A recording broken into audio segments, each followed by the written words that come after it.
Shalom Aleichem, and welcome to Start Take, the podcast about the challenges and opportunities of being a Ben Torah in the workforce. Professor Yisrael Aumann won the Nobel Prize in Economics. In this episode, we speak with Professor Aumann about his journey. We touched on a number of topics, including the tension between Torah and science, losing his son Shlomo in the First Lebanon War, and washing the Netilat Yadayim at the Nobel Prize ceremony. Before we jump in, a quick reminder that we have a quiet WhatsApp group where we send episode updates, exclusive bonus content, and more. Over 230 people have already joined. The link is in the show notes. My name is Yaakov Wolf, and this is Start.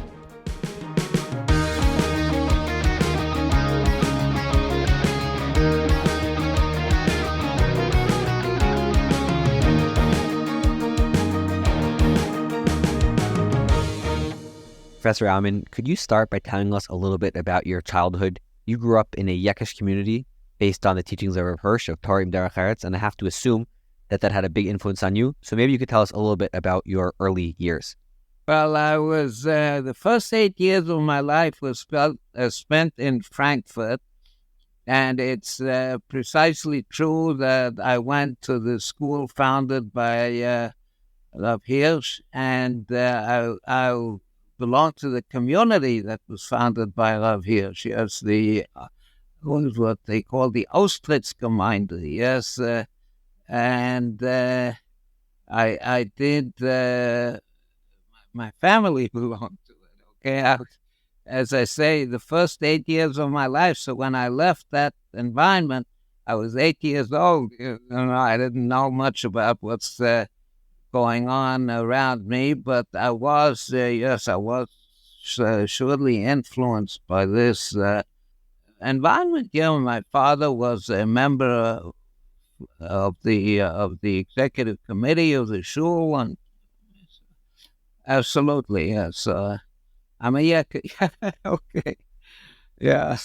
And when you were growing up, who were some of the big influences on your life? One of the most important, the most important influence in my life was my mother, yes.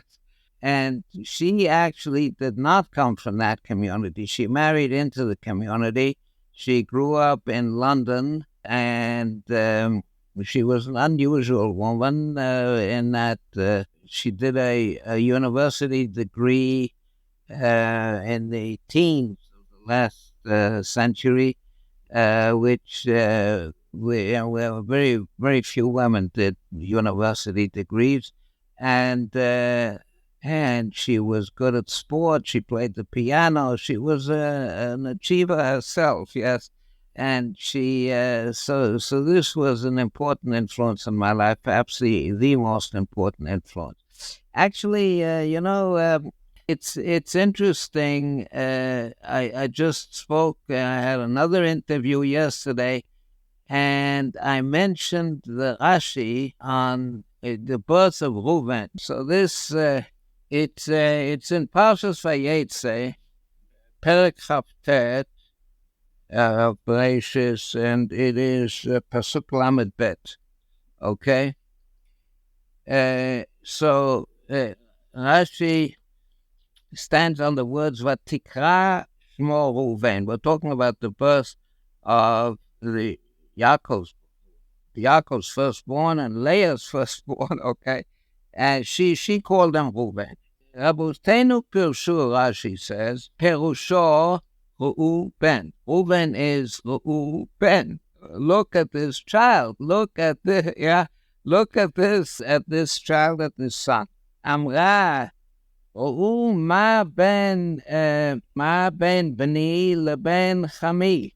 Chami is, nowadays Chami is father-in-law, but apparently at that time it was brother-in-law, okay? So she was referring to Esau. She was saying Esau tried to get the blessing of Yaakov, and then he says, Ma ben bani leben Esav, shemachar abchora leYaakov. Okay, and then nevertheless wanted the bracha.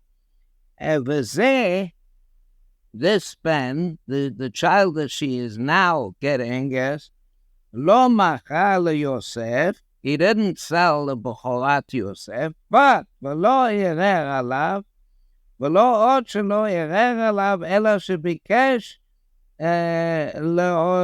leotzio min hapo. Okay?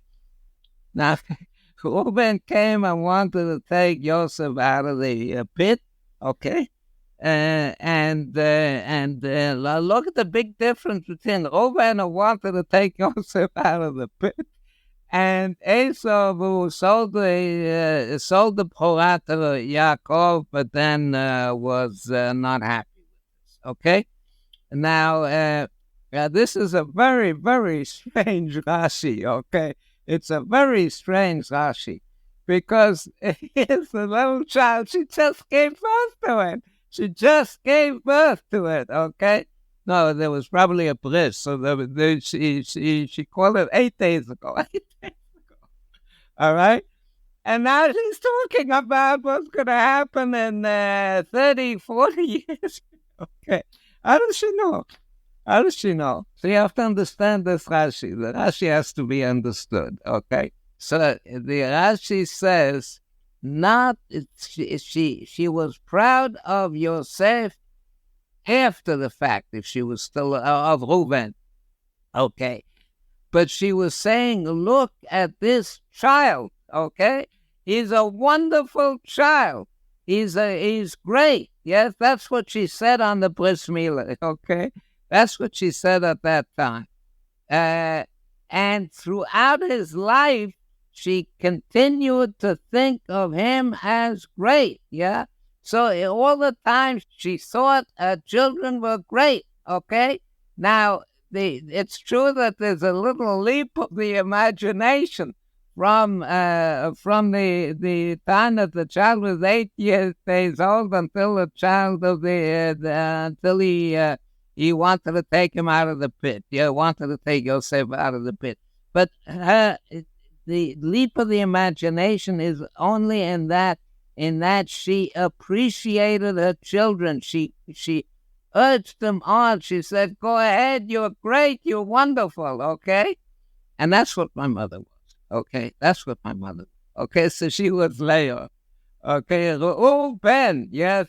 My father was also a fine man, yes, but my mother was really something special, yes. Okay. I want to fast forward to talk about your Aliyah.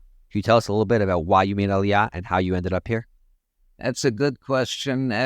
You were talking about the Hirsch community, the Auschwitz-Gemeinde, one could call them Haredim, the Haredim of Frankfurt. But the Haredim of Frankfurt were very different from the Haredim of Yerushalayim, of Meir Sholem, or the Haredim of Bnei Brak, or the Haredim of N16, for that matter. Yes. By the way, my mother grew up in London, so I had a lot of relatives on her side in N16. Yes. So I have all kinds of Haredim, yeah. So the truth is that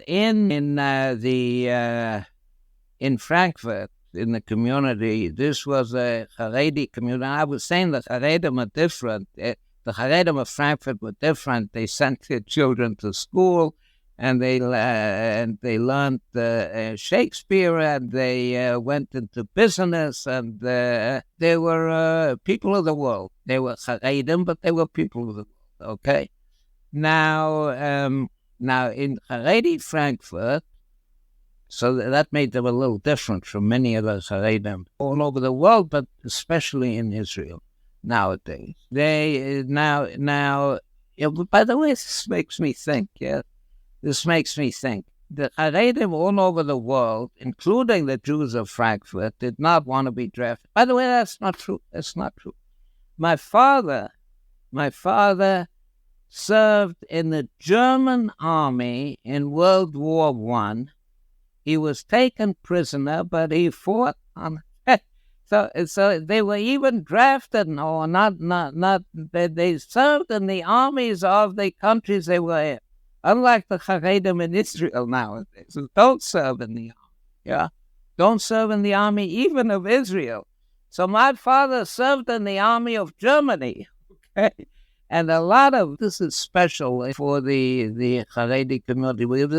This was already after Rav Hirsch died. I don't know, 1888. Okay, so the war was 1914. So we started fighting in 14 and 15. He was taken prisoner. Okay, now. Okay, so as I was saying, the Haredim were different, but they did oppose the state very much. They opposed, they were in favor of the Yishuv, but they were opposed to Zionism. They were opposed to the creation of a Jewish state. By the way, a lot of Chilonim also, a lot of academicians. Okay, the president of the Hebrew University was also opposed to the creation of the state, but that's another story. We were opposed to Zionism, anti-Zionist, okay, anti-Zionist, and that lasted. That accompanied us to the United States. We escaped from Nazi Germany in 1938. Not escaped. We emigrated. We left Nazi Germany in 1938. Quite official. And we immigrated into the United States. And throughout the war years, we were opposed to Zionism. My family, okay, we were no longer in a Haredi community, but my family opposed it.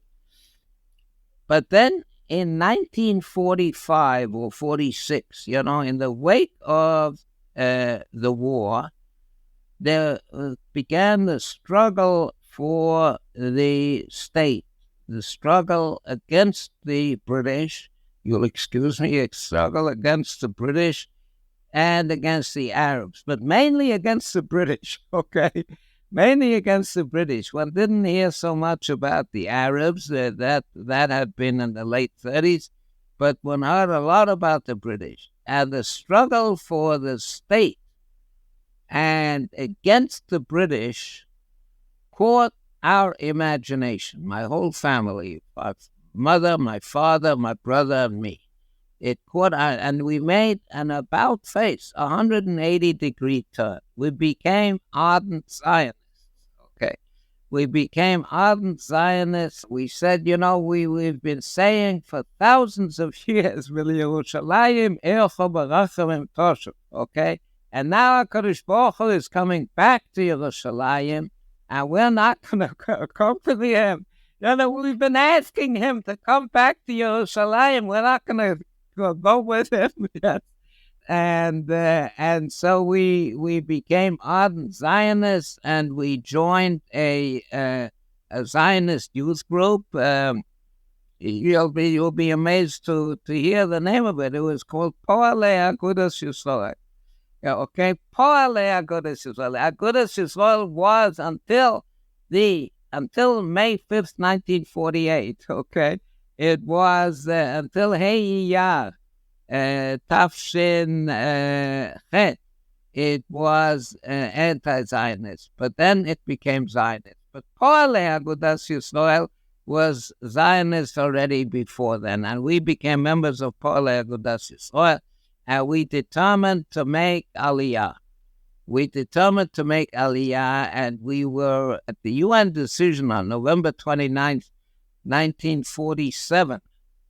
The UN decision to create Israel was a very, very emotionally charged occasion for me. I can remember it to this day where I was.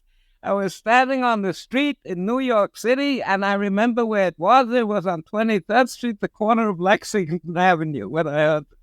Okay, so it really made a very, very big impression on me. And my brother and I determined to make Aliyah, and my brother fulfilled this in 1950, when the state was still in its diapers, when I was 2 years old. And I determined to finish my education, my university education, and I got my doctoral degree in 1956, and I stayed on, in 1955. My doctoral degree in 1955, I stayed on another year, and I made Aliyah in 56, and I fulfilled my my ambition, and I'm not sorry for it. And you paid the ultimate price for coming to Eretz Yisrael. Your son Shlomo fell in battle. Can you tell us a little bit about him? Yeah, I don't like the word fell, okay? He was killed, all right? In America, we say killed in action, okay? He didn't fall because, and everybody in Israel says, nafal, nafal. Nafal indicates some kind of shlumi Aliyah, okay? He tripped. It's a Shlomiel, okay? No, he did not fall. He was killed, okay? He was a gunner in a tank. He was manning the cannoneer in a tank, and he was hit by a Syrian shell, and he was killed on the spot, okay? That's right. And he had studied in Yeshivat Shalvim. He was a beautiful young man, He had studied in Yeshivat Shalvim, and then he studied for a year in Yeshivat Mir in Yerushalayim, and then he studied for a year law in the Hebrew University. And at the end of that year, in June of 82, he was killed. He was called up to Miluim. He was not in Sadir. He was not in the regular army service. He was in reserve service. The reserves were called up, and he was killed on the fourth day of the war. That's correct, yes. And that's very tragic. He was a beautiful person in many ways. But you asked me whether I was sorry that I made the decision to come to Israel. So not for a moment.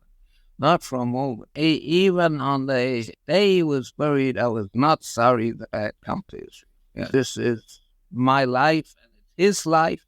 And he was married, and he had a beautiful wife who's still with us, Baruch Hashem, but she remarried, and he had two beautiful children.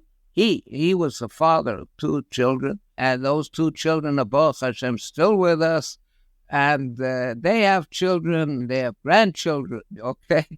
So, Baruch Hashem, I'm blessed with 39 great-grandchildren up to now, and still going strong. That's about the size of it, yeah. There's a remarkable story from the Shiva with Rav Gustman, who was the Rosh Yeshiva of Netzach Yisrael. Do you share that with us? Yeah, sure, I will do that, yes. He was, when we came back from the Beis Aumann, he was really waiting in front of the gate to our house, okay? He was waiting there for us to come back. So I went upstairs, and I washed my face, and I sat down. And he came, and he sat down opposite me. And he waited for 30 seconds. And I sat there in silence, yes, because I was trying to get my wits together. What should I say? You know, the oval is supposed to start the conversation. The oval is supposed to start the conversation so that the visitor, the Menachem oval, knows in which direction he wants to go, yeah. So according to custom, I wanted to start, but I was thinking for 30 seconds what to say, okay? And then he didn't wait for me. He contravened the custom, and he started talking. He talked about the times in the ghetto of Vilna during the Shoah, during the time of the Germans. And he spoke in Yiddish about the time in Vilna in the early 40s.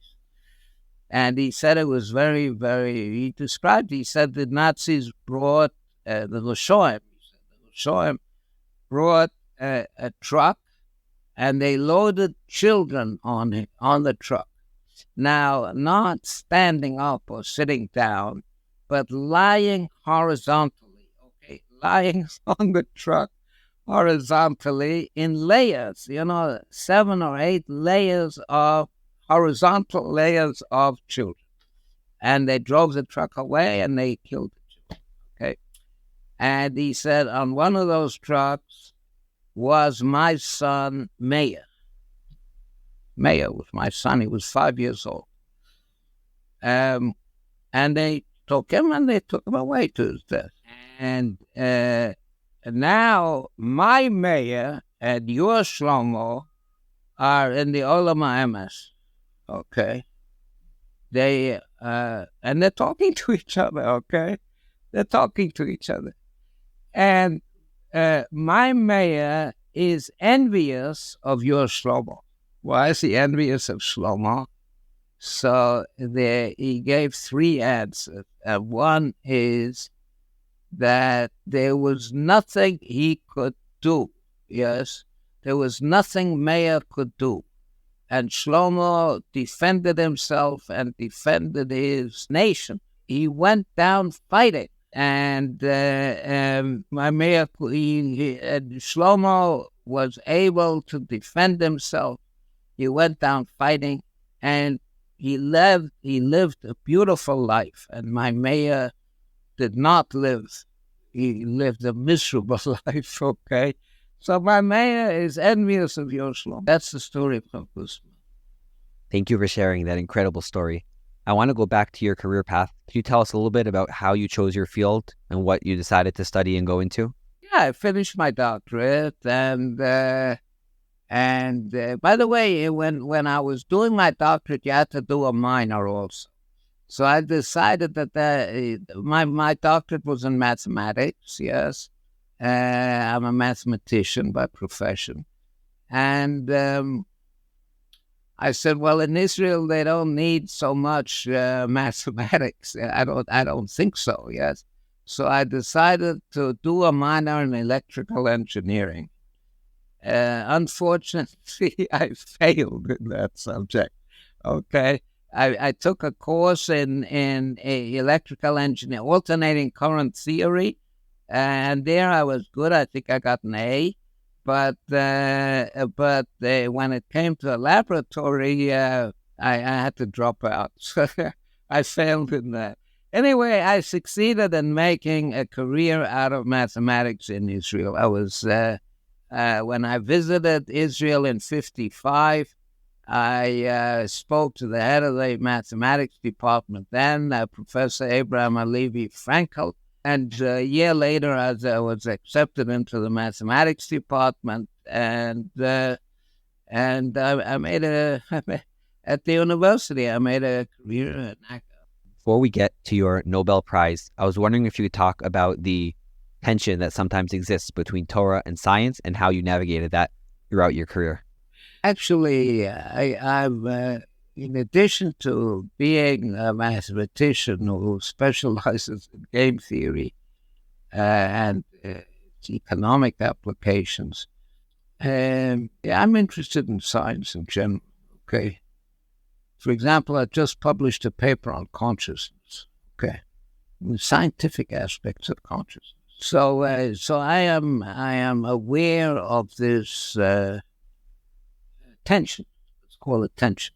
Okay, there's a tension between being an observant Jew and being a scientist. I won't deny that there is a tension. Okay, now my way of dealing with that tension is that the most important thing in being an observant Jew is exactly that, being an observant Jew. In other words, it's what you do, not what you believe, okay? Not what you think. It's what you do that's important. That's more important.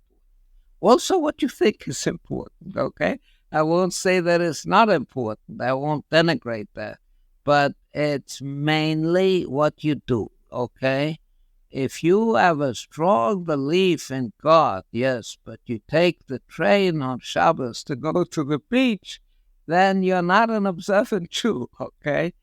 But if you are Shomer Shabbos, you go to shul, you don't turn on any electricity or so on and so forth. And you have questions about theological questions, then you are an observant Jew, okay?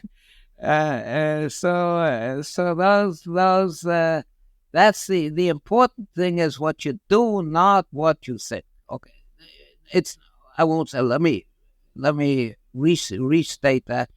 Being an observant Jew is more important what you do than what you say to determine whether you're an observant Jew. But, okay.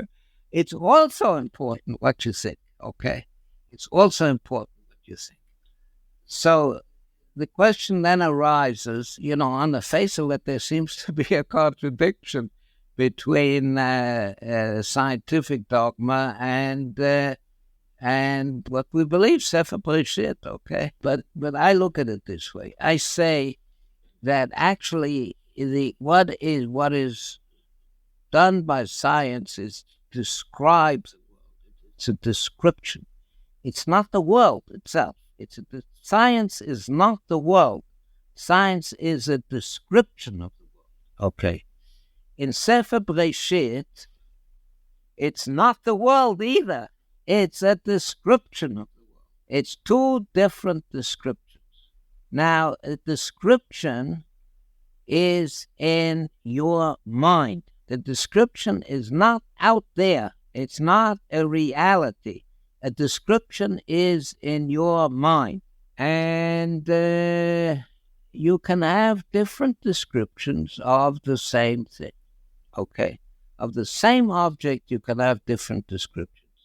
And in fact, we're very familiar with this. For example, let me give you a trivial example. An architectural plan is not a house, right? It's a plan. It's on a piece of paper. It's not built out of bricks and that. Okay? Now, an architectural plan can show the horizontal plan, and it can show the vertical plan, okay? And it can show an east face or a north face. They're perpendicular to each other, or it can show okay, and those are different, completely different. Okay, they're completely different. They look different, right? I'll give you another example, maybe more convincing. Maybe I don't know. I don't know whether this one convinced you or not, but let me give you another example. There is a painter called Rembrandt, or there's another painter called El Greco, and there's another painter called Van Gogh, and there's another painter called Picasso, okay? And they paint the same scene, very same scene, yeah, but completely different. Okay, completely differently. Okay. So in a description, you describe what. Hey, let me give you another example. I'll give you an example. We all know the Earth is round, right? What does that mean exactly? What it means is that the Earth is a body, so that from the surface of that body, there's a body and there's a point inside the body, so that from the surface of the body, from one point on the surface of the body to that point inside the body, which we call the center, the distance is the same as from any other point on the surface of that body to that point inside the body, which is called the center. The two distances must be the same. You see, that is a whole long mouthful. I don't know whether it probably took me more than a minute to say it, and I got mixed up in the middle, okay? I got confused in the middle. Is that really out there yet? That's a description, okay? That is a description. And when you get to more, and that is a description of a very simple, maybe it would be more accurate to say that the Earth is like a tennis ball, okay? That's a different description, okay? But a tennis ball is somewhat smaller. And when you talk about distance, you also, there's, I grew up as a mathematician. Yeah, I'm still pretend to be a mathematician. And the concept of distance is not at all a simple concept. Not at all simple. So we have this idea that the earth is round, but to say exactly what that means is not a simple matter, okay? It's not at all simple. And to say that that is really true, that the earth is round, yes, is, I think, doubtful. It's our way of looking at the earth, all right? And the Torah has one way of looking at the existence, and science has another way of looking at existence. And they're both valid, okay? Just like El Greco and Rembrandt and the two plans of the architect, they're all valid, okay? And your specialty was in studying human decision-making. And I'm wondering, is there any difference between a scientist who believes that man is made B'Tselem Elokim, studying human decision-making, versus another scientist who might believe that man is some sort of advanced monkey, and how he approaches the same field, the same discipline? Well, I don't think that man is some kind. I think that scientists also don't believe.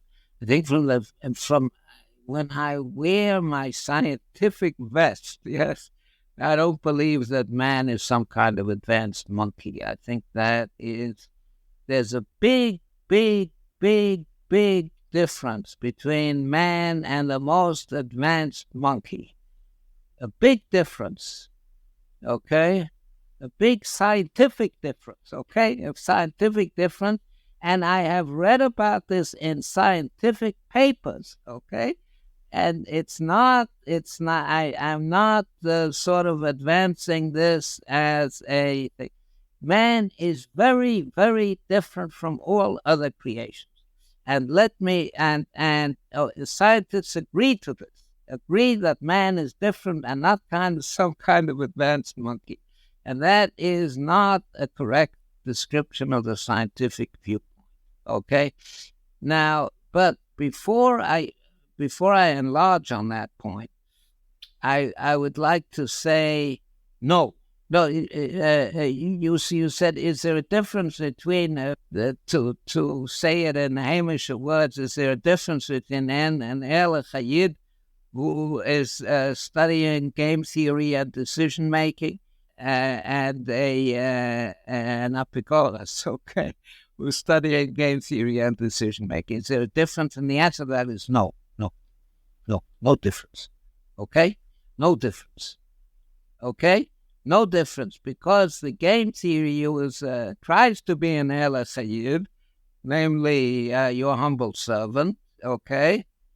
He puts on the scientific garb when he is studying game theory and decision theory, okay? There's no difference, okay? He is studying within that milieu, studying within that milieu. So the answer is no. The answer to your question is no. But now let me enlarge on that point of some kind of advanced monkey. Okay. Now I will open the Chumash, and naturally when one opens Bereshis, okay, in Perek Beis of Bereshis, Pasuk Zayin.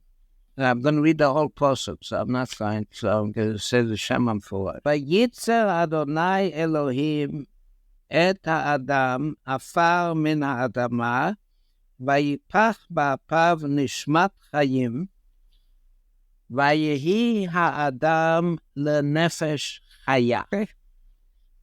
There's a description of the creation of man. Okay? Short description of the creation of man. Now, let's look at Onkelos. And what does Onkelos say about Vayehi ha'adam lenefesh chaya? You remember what Onkelos says? No? I'll tell you what it says. Vahavat ba'adam l'ruach memalala. Okay. L'ruach memalala. He was talking, he was speaking, he had a language. And that is the difference between man, that is the difference between man and animals, also according to science. That is the big, big, big, big, big difference. Okay? A big difference. Ruach mamalala. Now, I don't know what gave the Onkelos, the Ruach HaKodesh, to give that translation, but that is the correct translation. Language. That is the big step. I want to transition to talking about your Nobel Prize. Could you start by giving us a Balabatish definition of what it is that you studied and why the Nobel Prize was awarded to you?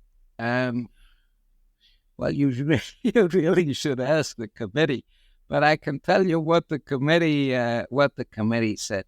When I studied for my doctorate, I did pure mathematics. Okay, I studied pure mathematics. I did a doctorate in pure mathematics, and at the time, I thought it was absolutely useless. Afterwards, it turned out to be useful, but at the time, I thought the whole subject that I studied, which is knot theory, the theory of knots, Torat HaKsharim, okay, Ksharim, not K-N-O-T, okay, that the theory of knots is what I did my doctorate in. But after doing my doctorate, I switched. The circumstances of that switch are also interesting, but I won't go into that now. I switched into applied mathematics and specifically game theory. Game theory is the subject of relationships between people who try to do the best that they can for themselves. What each one does affects what the other one, what the outcomes are for the other one, but basically each one is out for himself, and that's the theory of games, and it has a big intersection with mathematics, and I went into that, and apparently I made some important contributions. That's what the Nobel Committee thought, anyway. Yes. Specifically, if you want to know specifically, I think they cited several discoveries that I had made, but I think the one that got the most attention was that if you interact with somebody else over a long period of time, then you are more likely to cooperate with him than in a one-time encounter. It seems to me that that's pretty obvious, but I gave it a mathematical formulation and I explained the logic, and the committee liked that. Okay. And there were several other things that I contributed, which were mentioned by the committee. So they decided to give me this prize. That's it. And when you actually received the award, you made a massive Kiddush Hashem in the process. Can you tell us a little bit about how you did that? Well, at the Nobel Prize, it was given on Motzei Shabbos. My Nobel Prize. It's given on the birthday, on the yacht side. It's interesting.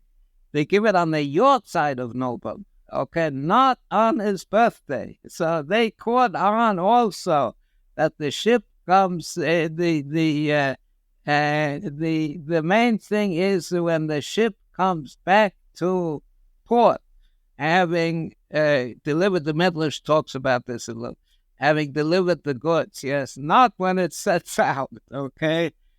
Okay, so they give the Nobel Prize is awarded on Nobel's yacht side.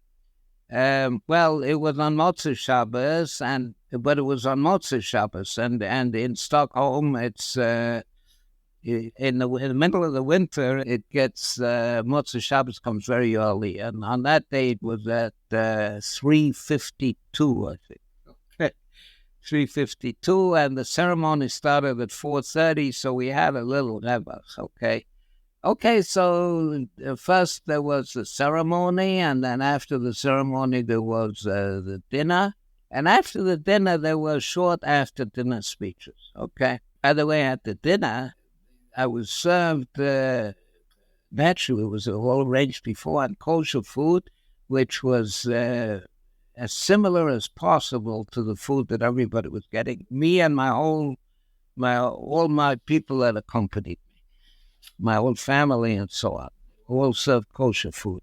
And as I sat down at the table, I said, "Oh my God, now I forgot that I have to wash hands." Yes. So I'm going to have to get up, and it's not pleasant, yes, to get up in the middle of those, to go out and wash hands. So, but at that moment that I was thinking that, a waiter appears. He has a big pan and a natlan and a towel, yes, and he says, "Okay, I was given this to give you." Okay, so I washed my hands at the table. All right. But the main thing is that after the meal, okay, or just before dessert or something, I don't remember. I think after the meal, when people were still sitting, each of the Nobel Prizes was asked to appoint one person, to represent that prize and make a short after-dinner speech. Okay, short, 2 minutes we were told, 2-3 minutes, something like that. So I shared the prize with Tom Schelling. Yes, he was a little older than me, and he passed away a few years ago, but he was an important figure in practical game theory. I was in theoretical game theory. He was an important figure in practical game theory. And I shared the prize with him, and he said, "Bob, you make the speech." Okay. For us, okay? I'm asking you to make the speech. So I made the speech. And I got up there on the podium, and the first words I said was, "Baruch atah Hashem Elokeinu melech haolam, hatov v'amitz." And he, in Ivrit, yes, b'shem u'malchus, Shem u'malchus. Okay? That's how I started. Not your honors or your majesty or so on, but that is it. Baruch atah Hashem Elokeinu melech haolam, hatov v'amitz. And then I explained that this bracha is said that when you are served a good wine at the beginning of during the meal, and then you are served with a superb wine, then you make this bracha. Okay, over the superb wine you make the bracha. And I said, this Nobel Prize is the superb wine that I'm drinking after I have led a satisfying life. And I went on to enlarge on that a little bit. And I spoke for 2 or 3 minutes. Some of the others spoke longer than me, but I kept to the schedule. Yeah. No. Maybe you want, but you don't. There are people who have received Nobel Prizes for 2, and I think one person even 3 times. But there's different discoveries.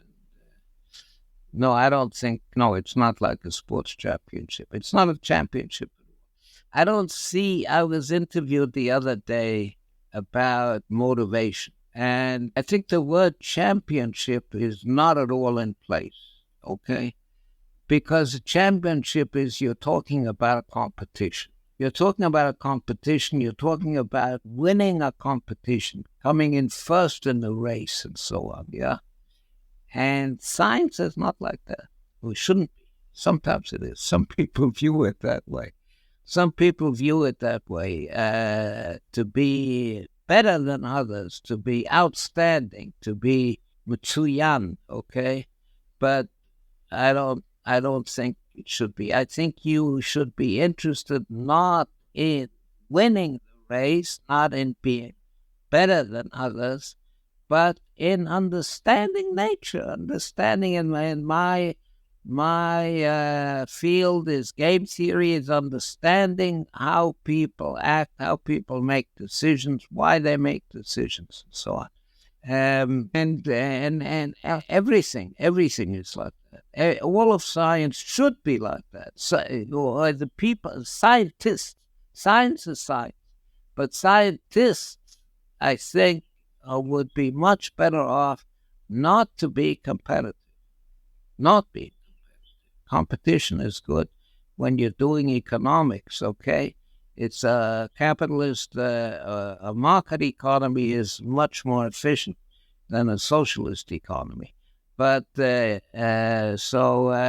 competition is good in economics. I don't think it is useful in science. In science, you want to study the material. Okay? Halavai, in the months immediately following the Nobel Prize, I did not get a chance to do any work. Yes. I was constantly harassed by people who wanted to speak with me about this and that and so on and so forth. And in the years since then, and now it's this December it'll be 19 years. In the years since then, that has kept up to some extent. I have done some work, but I have less time devoted to work, to research, to science, than to other things. And you want an example of other things? This podcast. Okay? It's taking away from, I'm trying to write 2 or 3 papers, and I'm not getting to it because of, or let's say I am getting to it, but I'm making very slow progress because of this podcast and others like it. Okay? I should say I'm not sorry about it. I'm not sorry about it because one of the advantages of the Nobel Prize is it's very nice to go to all these parties and so on, but one of the real advantages is that people listen to what you say. Okay, after you get the Nobel Prize, they listen to what you say. That is, the non-scientists, the general public listens to what you say. The scientists, not so much, okay? I had more papers rejected since getting the Nobel Prize and the years immediately following the Nobel Prize and in my whole previous life put together, okay? So the scientists, they don't give it that much credit, but the general public listens to what you're saying. So it's important what you say, okay? You try to make it important and you want people to listen. So it's not all bad. The podcast is good. It's fine. But it takes away from your scientific activity.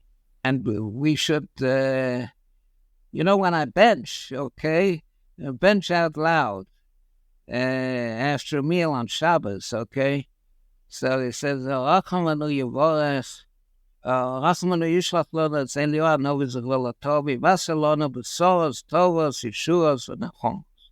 And we sing that, okay? It's Aliyah and Vivaselono Shalom, Vivaselono Lono, Vivaselono Besoros Tovos Yeshuos V'Nachom. And I repeat it, and I shout it because that's what we need. We need Besoros Tovos Yeshuos V'Nachom. That's our show for today. A quick reminder that the best way to support Stark Tank is by leaving a 5-star review and hitting that subscribe button. Thank you.